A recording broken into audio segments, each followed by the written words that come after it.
ओम नमः शिवाय। पवित्र श्रावण महीने की कथा व छठा अध्याय। सनत कुमार जी ने शंकर जी से कहा, हे ईश्वर, मैंने हर्ष का कारण रविवार महात्म को सुना।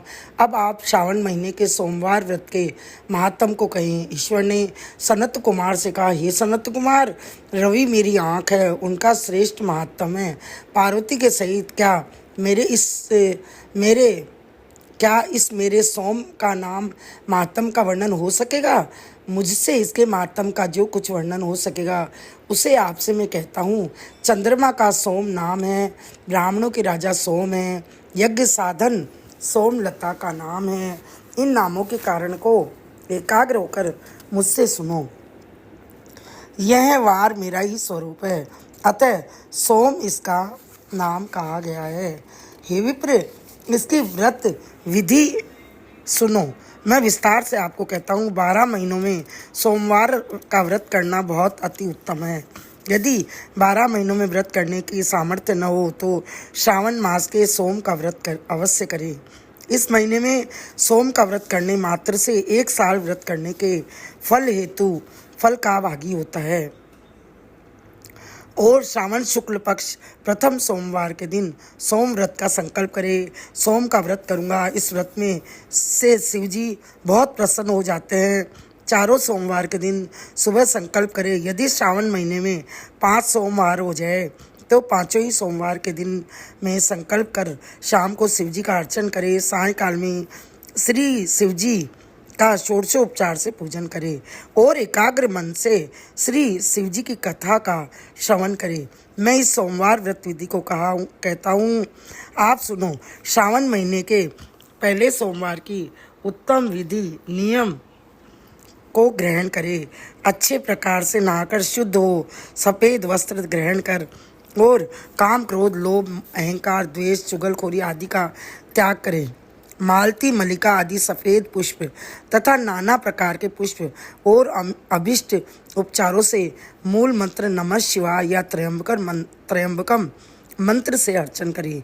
हे सर्व, हे भवनाशन महादेव का मैं ध्यान करता हूँ। उग्रनाथ भव शशिमौली का ध्यान करता हूँ। रुद्र, नीलकंठ, शिव भवहारी का ध्यान करता हूँ। इसी प्रकार देवेश का मनोहर उपचारों से अर्चन करें तथा अपने चित्त के अनुसार इस व्रत को जो करता है उसके पुण्य फल को सुनो। सोमवार के दिन पार्वती जी के सहित शिव का अर्चन जो करते हैं वे प्राणी पुनरावृत्ति से रहित दुर्लभ लोक प्राप्त कर लेते हैं।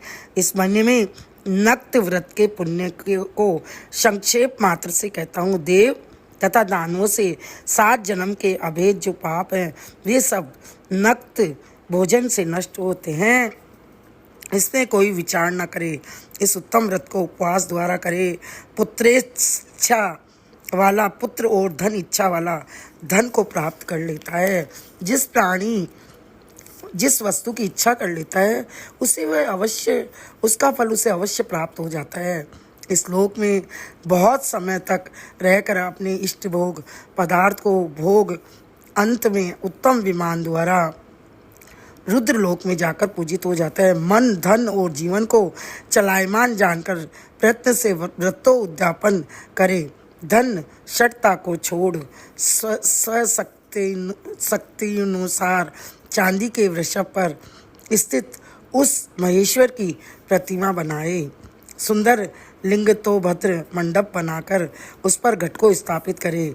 2 सफ़ेद वस्त्र से ढके घड़े के ऊपर तांबे या बांस का पात्र रखकर उसके ऊपर पार्वती के सहित शिव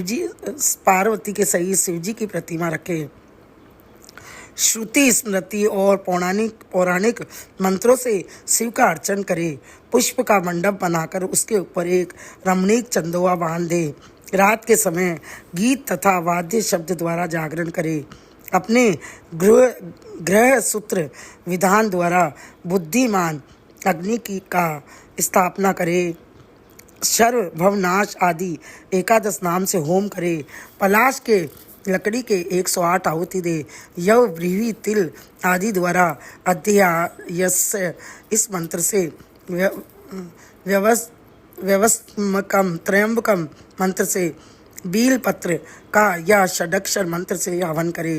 पूर्ण आहुति कर्म कर ईश्वरकृत आदि आहुति करे। आचार्य का पूजन अर्चन कर गो आचार्य को दे। रमणीय 11 ब्राह्मणों को भोजन कराकर उन ब्राह्मणों को 11 गड़ा बांस के पात्र सहित पूजा करे। प्रधान देव तथा देव पर चढ़ी सामग्री आचार्य को दे। प्रार्थना करे कि मेरा व्रत पूर्ण हो। इस व्रत से भगवान शिव प्रसन्न हो। प्रसन्नता से बंधु बांधवों से रहित भोजन करे। जो इस विधान द्वारा इस व्रत को करता है वह जो कुछ चाहता है वह सब प्राप्त कर लेता है और शिव लोग जाकर पूजित हो जाते हैं। भगवान शंकर भक्त की सब मनोकामना पूर्ण करते हैं। बोलिए शंकर भगवान की जय।